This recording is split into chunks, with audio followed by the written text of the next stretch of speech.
그들이 무리에게 이르매 한 사람이 예수께 와서 꿇어 엎드려 이르되 주여, 내 아들을 불쌍히 여기소서. 그가 간질로 심히 고생하여 자주 불에도 넘어지며 물에도 넘어지는지라. 내가 주의 제자들의 것 데리고 왔으나 능히 고치지 못하더이다.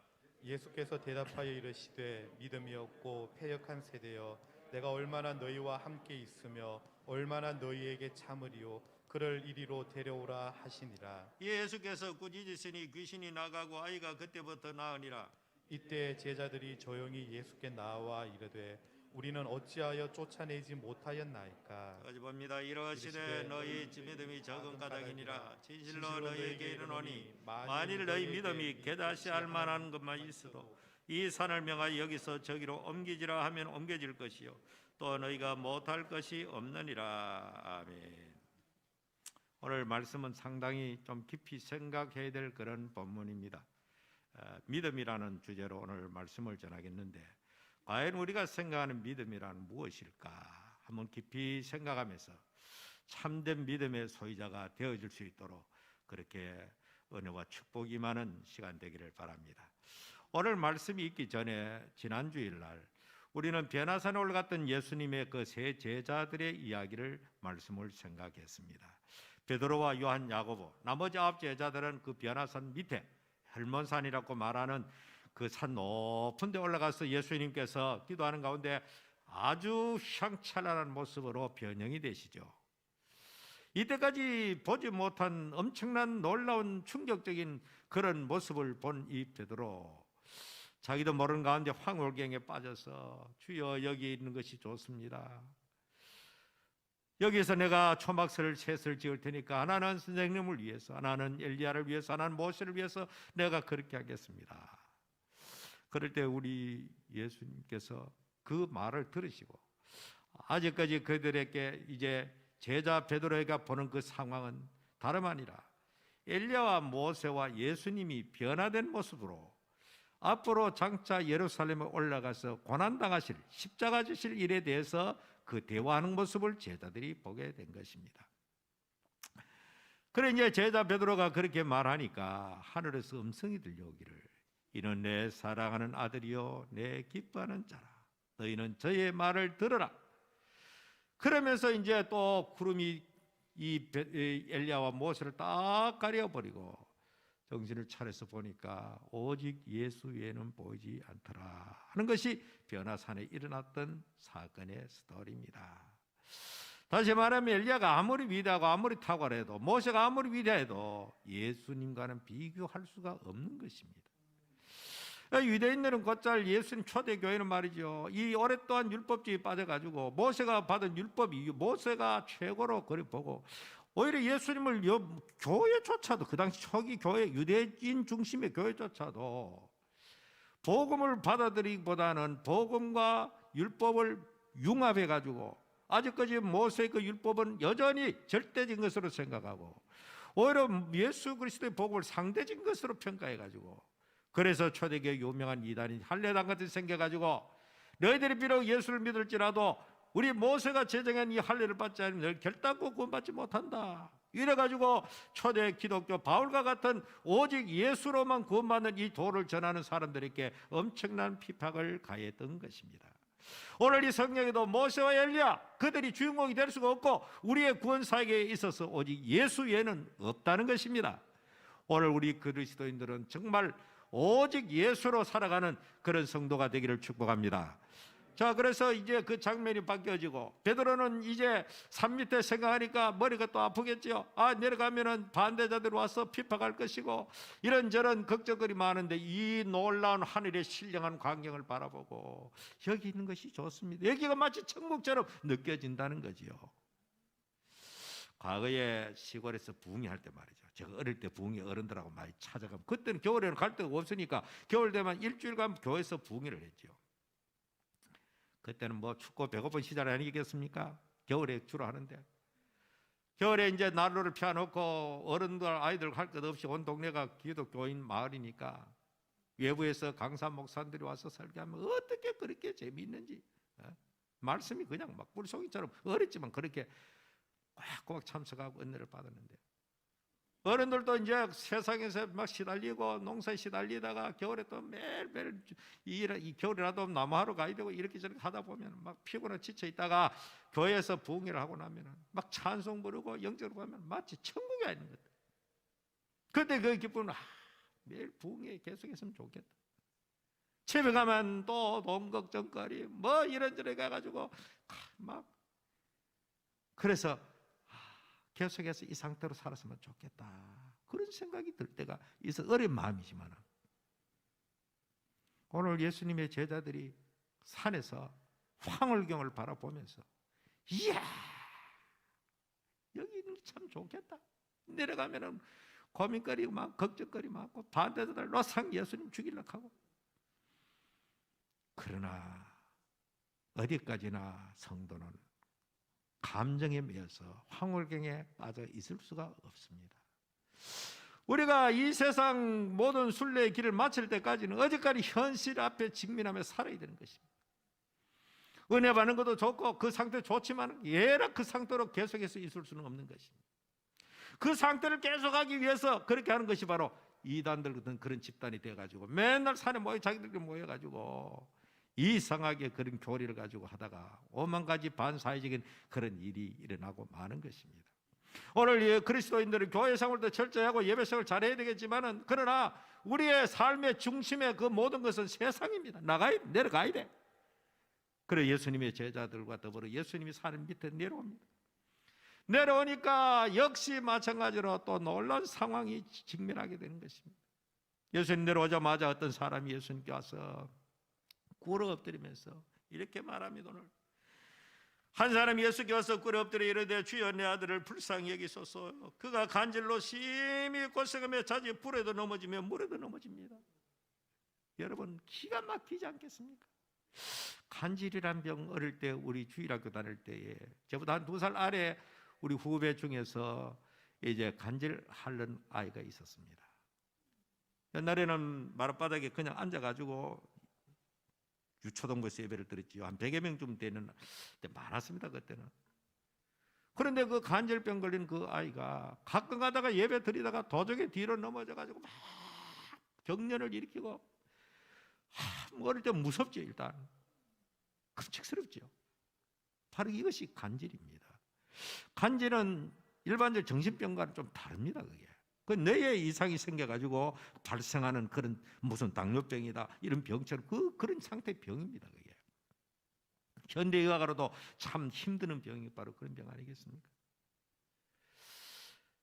오늘 이 성경에 나온 이 아이가 바로 그런 병에 걸렸다는 것입니다. 그런데 해피되면 물에도 넘어지고 불에도 넘어지더라. 왜 그럼 물에도 넘어 불에도 넘어질까? 그 밑에 보면 이 아이가 귀신이 자꾸 그런 식으로 한다는 겁니다. 귀신은 마귀가 부리는 악한 영이죠. 그러니까 이놈 마귀는 언제나 사람의 연약한 틈을 타가지고 몸이 약해도 그렇고 예를 들어 가지고 말이죠. 가룟유다라는 사람이 있는데 가룟유다는 평소에도 돈을 아주 탐하는 탐심이 많은 사람이었어요. 평소에 돈을 탐하다 보니까 바로 예수님에 대해서 그런 어려운 위기가 오니까 결국에는 선생님을 은 30을 받고 대제사장에게 넘겨주는 요한복음에 보면은 이렇게 설명을 하고 있습니다. 이때 가룟유다의 마음속에 사탄이 예수를 팔려는 생각을 넣었더라. 평소에 이와 같이 돈에 연약한 그 취약성을 이용해 가지고 돈으로 그 영혼을 완전히 이렇게 사탄의 밥이 되게 많은 것입니다. 예를 들어 가지고 또 그 유명한 삼손이나 다윗도 참 그런 연약성이 있어 가지고 여자 문제로 그렇게 넘어지는 그런 성경의 결과를 보게 되죠. 오늘 이 성경 말씀이 나온 대로 이 사탄도 역시 이 아이가 간질병에 걸린 이것을 이용해 가지고 어떤 이 생명을 빼앗기 위해서 다른 데 넘어지지 않고 불구디가 넘어지고 물에 가 넘어지도록 이 처음부터 귀신이 그런 짓을 해 가지고 사람의 생명까지도 빼앗으려고 하는 이 사탄의 교활한 장난을 오늘 여기서 우리가 보고 있는 것입니다. 그래 사람이 영혼이 약하고 정신이 약하고 육체가 약해지면 그 틈을 타가지고 사탄은 우리에게 오만 가지 좋지 못한 그런 짓을 하고 있다는 것입니다. 그렇기 때문에 우리는 영도 육도 언제나 건강하게 우리가 유지해야 그놈에게 틈타지 못하도록 해야 된다는 거죠. 자, 그래서 이제 이렇게 말합니다. 내가 주의 제자들이 데리고 와서 능히 고치지 못하더이다. 자, 산 위에는 베드로, 요한, 야고보 세 사람이 올라갔기 때문에 산 밑에는 나머지 9명 제자들이 거기 있었는데 이 사람이 예수의 제자 9명 있는데 와서 고쳐달라고 했지만은 이 9명이 그 병을 고치지 못하더라는 겁니다. 자, 그 다음에는 그리고 이제 예수님께서 이렇게 말씀합니다. 17절에 보니까 예수께서 대답하여 이르시되 믿음이 없고 패역한 세대여 내가 얼마나 너희와 함께 있으며 얼마나 너희에게 참으려. 예수님이 막 답답한 겁니다.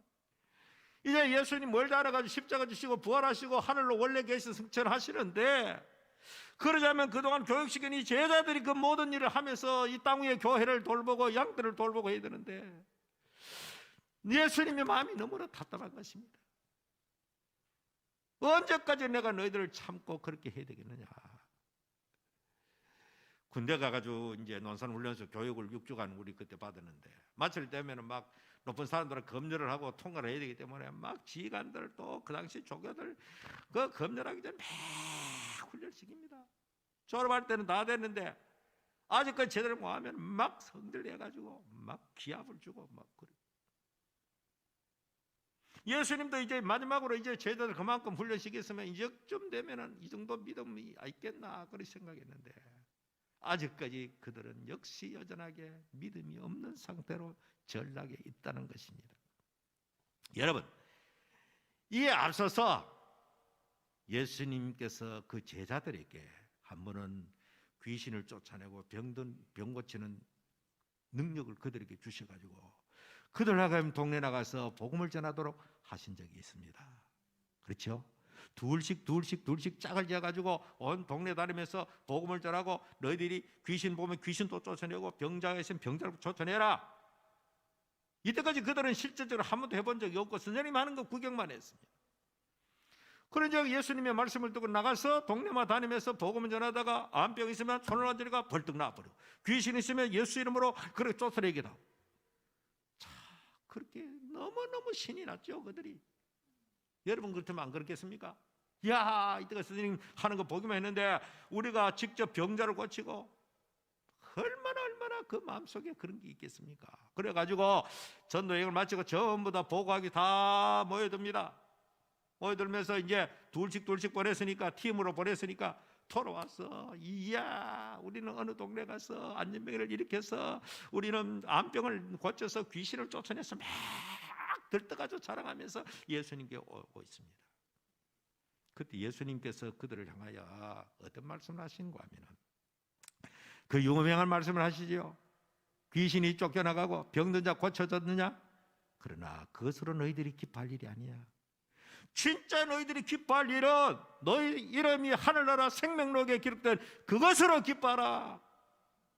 오늘 교회 성도들의 유일한 기쁨은 영원히 변치하는 기쁨은 병자가 고쳐나가고 내 주식이 좀 올라가고 내 사업이 좀 확장되고 내 아이가 좀 좋은 학교에 들어가고 이것 때문에 물론 그것도 즐겁고 기쁜 일이지만 우리의 본질적인 기쁨은 우리가 이 세상 많고 많은 사람 가운데서 하나님의 선택을 받고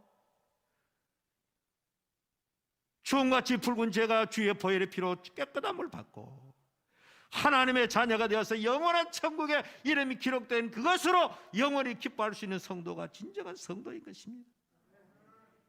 유감스럽게도 오늘날 교회는 병든 것 때문에 기뻐하고 사업 좀 잘 되는 것 때문에 감사할 줄 알지만 내가 죄인 가운데서 한 사람이 내가 하나님의 자녀 되어 구원받은 거 찬송에 우리가 늘 울어도 눈물로서 꼭 갚을 줄 알아. 이 몸밖에 들을 것 없어 이 몸들입니다.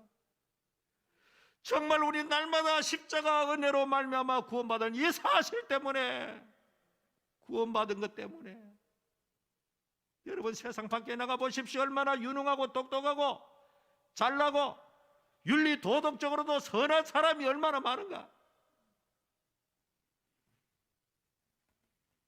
그들 놔두고 성격적으로도 보잘것없고 내놓을 만한 없는 우리들을 하나님이 선택하셨다.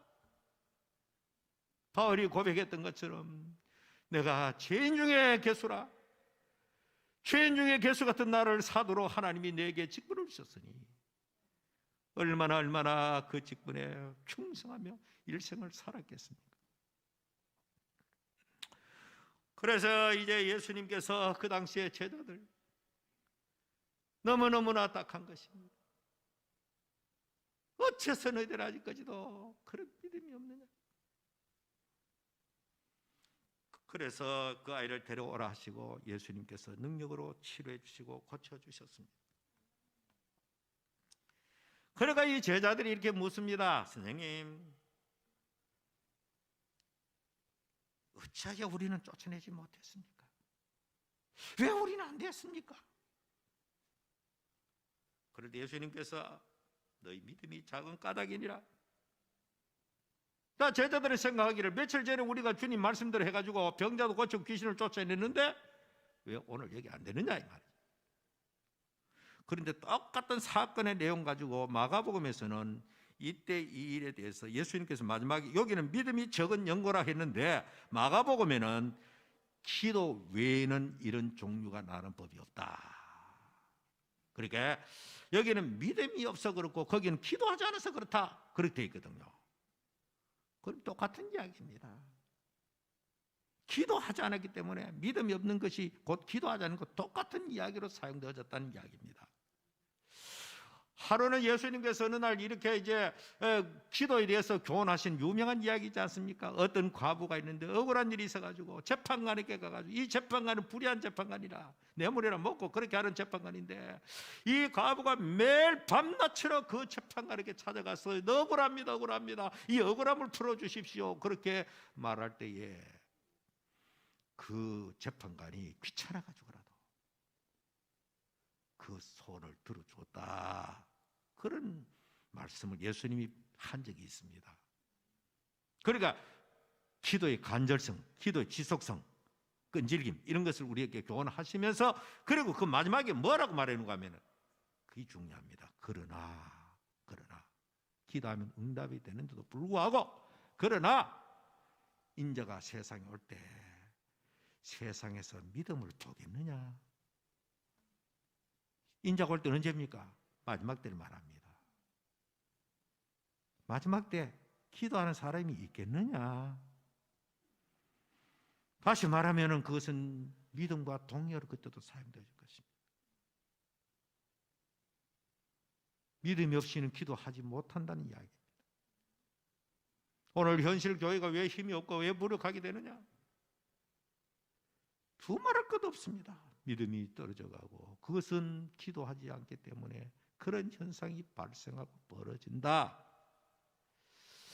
자, 그러면은 여기에서 이제 굉장히 중요한 문제가 있습니다. 어떤 제가 여러 이 어렵기 때문에 이 본문이 그러면 기도하면 다 된단 말이냐? 믿음 있고 기도하면 다 그러면 내가 원하는 대로 다 되어진단 말이냐?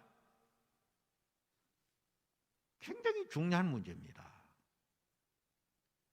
예수님의 제자들은 며칠 전에 그런 일을 했으니까 아마 그 능력이 자기에게 완전히 예수님이 하나의 그 병 고치는 기술이 자기에게 완전히 전수된 걸로 마치 면허라 딴 걸로 그렇게 생각했는지 모릅니다. 그렇기 때문에 그날 그 사람에게는 기도도 하지 않고 그냥 자기에게 무슨 능력이 있는 것처럼 그런 일을 하다가 그런 수모를 당했던 그 말입니다. 예수는 분명히 너희들이 기도하지 않기 때문에 이런 일이 일어나지 않았다고 말씀을 마가복음에 하고 있거든요. 기도하지 않았다는 말은 하나님의 능력보다는 며칠 전에 했는 그 경험을 가지고 한번 해봤으니까 이번에도 될 것이다. 그냥 자기의 힘으로 되는 것처럼 그렇게 하다가 그런 실패를 당했다는 것입니다. 잘 알아야 됩니다. 기도란 무엇일까요? 여기서 오늘 제가 여러분께 부탁드리고 싶은 것은 물론 그때 그 상황은 분명히 예수님께서 너희들이 기도하지 않기 때문에 이랬다 하고 말씀을 했지만은 또 그러면 기도하면 다 된단 말이냐? 성경을 또 깊이 들어가 보면은 기도함에도 불구하고 이루어지지 않는 일들이 참 많습니다. 사람이 볼 때 그렇다 이 말입니다. 그래서 바울은 이렇게 말합니다. 내게 능력 주시는 자 안에서 내가 모든 것을 할 수 있다. 이 말은 무슨 말씀일까요? 바울이 자기가 능력이 있어서 그런 능력을 행하는 것이 아니고 어떤 일을 할 때마다 그때 주님께서 사인해 주시고 오케이 하는 그런 주님이 허락하신 범위 안에서 내가 모든 걸 할 수 있다. 그런 이야기입니다. 신앙이 내가 원하는 대로 하나님이 무조건 사인해 주는 그런 것이 아닙니다. 내가 요구서를 성원서를 올리고 하나님 무조건 사인해 주는 그런 시스템이 아니라 이 말입니다. 기도는 내가 할 수 없기에 나의 무력함을 인정하고 이것을 해결할 수 있는 하나님, 주인 되신 하나님밖에 없기 때문에 하나님의 처분에 내가 맡기는 것입니다. 하나님이 사인할 수도 있고 안 할 수도 있어요. 그거는 내가 마음대로 하는 거 아닙니다. 많은 사람이 잘못 생각하기를 마치 어떤 사람은 자기 능력을 자기가 전배특허 받았시 그런 식으로 이상하게 생각하는 사람도 있고, 무조건 우리는 원하고 하나님 무조건 여기 허락해 줘야 되는 그런 이상한 사람으로 그렇게 이상한 식으로 신앙생활을 하는 사람이 있습니다. 아까 바울이 말한 대로 내게 능력 주시는 자 안에서 주님이 허락하고 사인해 줄 때만이 이루어진다는 것입니다. 자, 그러면은 성경에 보면은 응답되지 않는 기도가 몇 가지를 소개하겠습니다. 사무엘하 12장에 보면은 그 유명한 다윗이 바세와 더불어서 불륜관계 속에서 아이를 낳습니다. 그런데 아이가 병들어 죽어가고 있습니다. 그 아이가 죽어갈 때 다윗의 마음은 어떻겠습니까? 인간적 실수로 말미암아 그렇게 불륜을 범했고 그 아이가 생명체가 태어났지만은 그 아이가 죽어갈 때 그 죄책감이 얼마나 심했겠습니까? 결국 그것도 내 피출인데 내가 죄를 지어가지고 저 아이가 저렇게 고통당하는구나. 다윗이 금식하면서 하나님 앞에 살려달라고 기도합니다. 일주일간 기도했지만 그 아이는 결국 죽습니다. 금식까지 했지만. 그리고 또 두 번째 예가 있습니다. 고린도후서 12장에 보면은 바울이 그 유명한 사탄에 찌르는 가시, 바울을 힘들게 만들고 바울을 고통스럽게 만들고 바울이 복음 사역에 지장이 되는 이 질병, 고질적인 질병, 그 질병이 무엇인지 정확하게 알 수는 없지만은 어쨌든 간에 고질적인 질병, 힘들게 하는 질병, 이 질병을 얻기를 위해서 하나님 앞에 간절히 3번 기도했더니 그 3번이라는 것은 단순하게 하원 투수리, 이것도 물론 뭐 되겠지만은 충분하게 넉넉하게 하나님 앞 기도할 만큼 기도했는데 하나님께서 그 질병을 고쳐주지 않았습니다. 대신에 하나님의 음성이 들려왔는데 응답이 왔는데, 바울아 내 은혜가 네게 족하다. 너 지금 받은 것에도 너무 넘친다. 은혜가 너무 많아. 그러니까 그 가시 없애달라고 하지 마라. 그것이 있음으로 말미암아 너는 겸손하게 돼. 만일에 그것마저 없다면 너는 큰 은혜를 체험하고 큰 경험을 했기 때문에 너도 사람이야.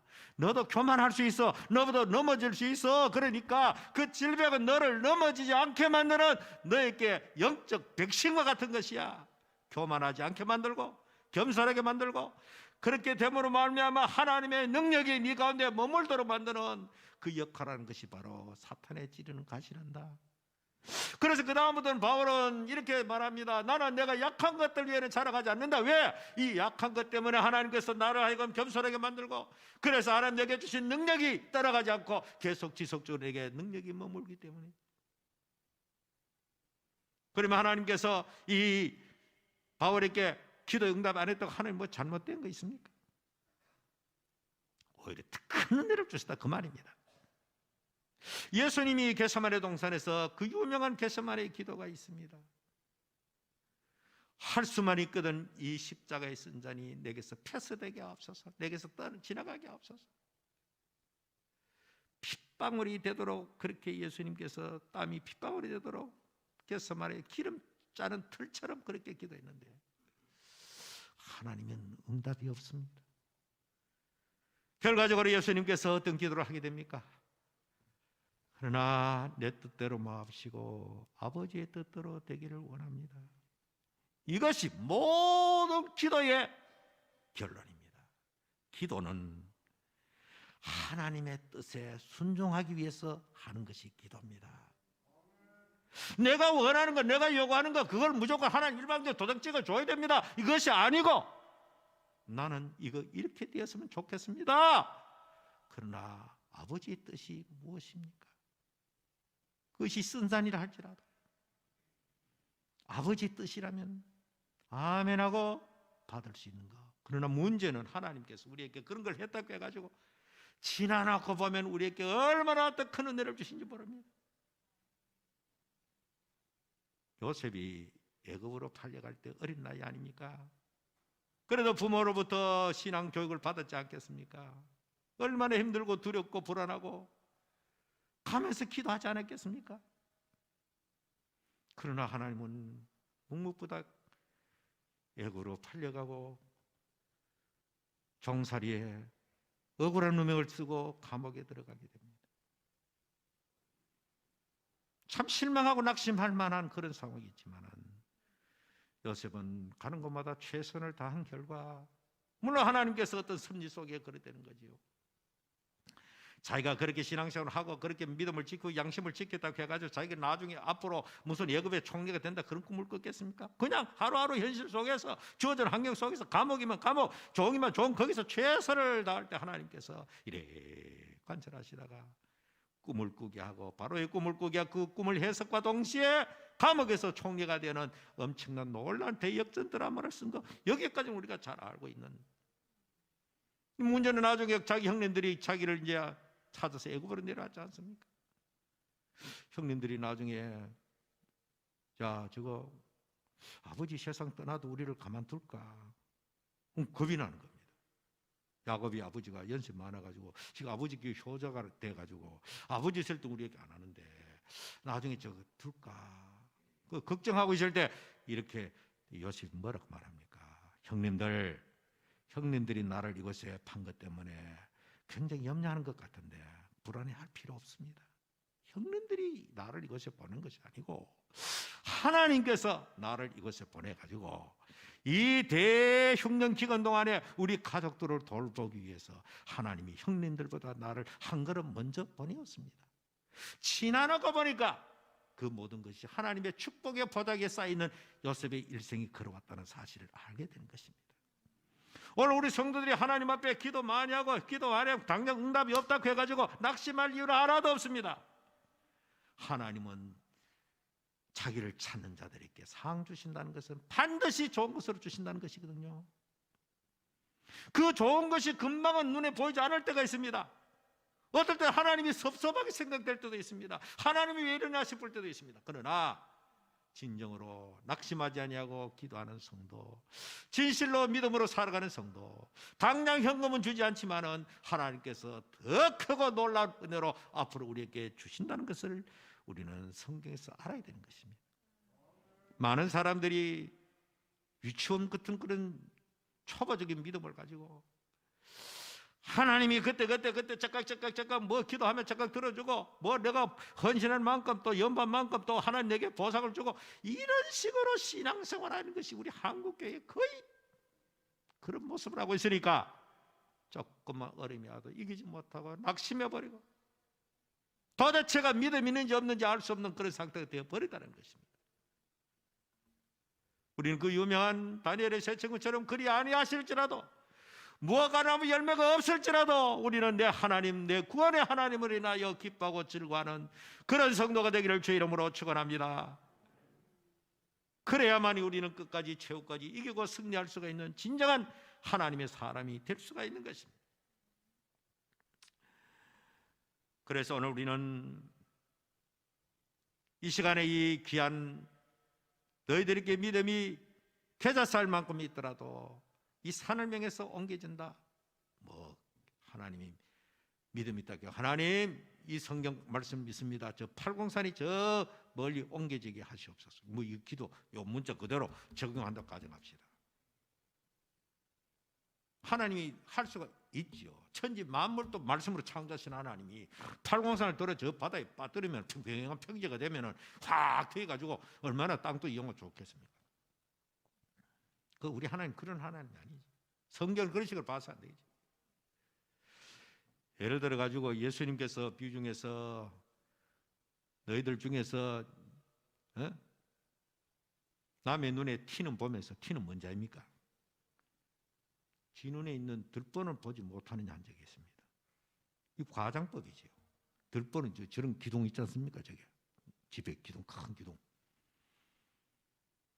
그게 무슨 사람이 눈에 들어갑니까? 그래, 그런 건 과장법이다. 오늘 산을 명하에 빠진다는 것은 하나님의 능력은 능치 못함이 없다. 불가능한 것을 가능을 만들겠다. 너희들이 기도하고 믿음으로 하면 하나님 뜻에 합당할 때 하나님께서는 우리의 생각 밖에, 여러분도 지난날 생각하면 내가 기도하는 가운데 내가 생각 밖에 하나님께서 응답하신 일이 많고도 많을 것입니다. 우리는 그런 걸 자꾸 까먹어 잊어버려. 나는 한국도 기도해도 응답받는 거 없다. 왜 없습니까? 우리는 너무 간사해가지고 급할 때 하나님 기도해놓고 응답해 주셨음에도 다 잊어버립니다. 이 우연하게 그렇게 되어도 여러분께서 하나님은 우리의 욕심을 채워주신 분이 아닙니다. 믿음이라는 것이 옛날에 동화책에 도깨비 방명이 있죠. 금 나오라 뚝딱하면 금이 나오고 은 나오라 뚝딱하면 은이 나오고, 우리가 그런 식으로 신앙생활에서는 안 된다는 겁니다. 기도하는데도 불구하고 하나님께서 이 쓴 잔을 마셔라.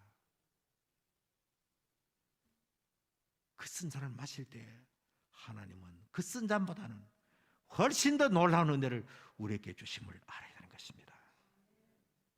그래서 오늘 이 성경 말씀대로 이 제자들이 결과적으로 자기가 한번 해봤다 이거죠. 병 고쳐봤다.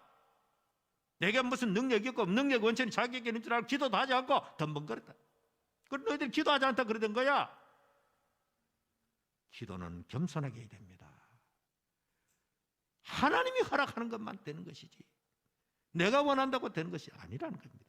내 솔직한 문제를 주님 앞에 내어놓고 주님의 처분을 기다리고 주의 뜻이면 그저 받아들이는, 이것이 기도자의 자세가 되어야 한다는 것입니다. 오늘도 우리 사랑하는 성도 여러분께서 좀 더, 우리 강북성서교회 성도들은 좀 더 수준 높은 유치원이 아니고 좀 성숙되어진 그런 성경에 보면 이런 표현을 했습니다. 너희들 언제나 이유식이나 먹고 우유나 먹고 젖만 먹겠느냐? 좀 딱딱한 음식물도 먹고 소화시켜라.